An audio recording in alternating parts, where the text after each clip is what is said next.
அசரினை கண்டதும் கண்கலங்கி நின்றேன். அசையாத கூட்டத்தில் அசரினை கண்டேன். அசரினை கண்டதும் கண்கலங்கி நின்றேன். கலங்கிய கண் கொண்டு கண்சூரை கண்டேன். கலங்காத கூட்டத்தில் அதிகலங்கி நின்றேன். அசையாத விழிகளில் நேர் நின்று கொண்டே அடிபட்டு ஆடிய பிஞ்சோட்டி கண்டேன். நேர் நின்று மோதிய நேர்முகச் சேவலும் சமயத்தில் பின் நின்று பிஞ்சோட்டி அடித்ததே.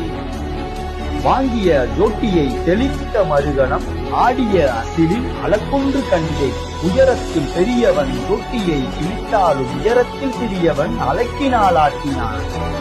விலகாத மனம் கொண்ட வெத்துக்கால் சேவலும் கூட்டத்தில் ஓடிய நொடி ஒன்று கண்டேன். புரியாத முதிருக்கு விடை தேடி நின்றேன். ஓடிய சேவலின் அலறலின் காரணம் அப்புறம் தெரிந்தது. நரம்புக்கால் ஒன்றென்று.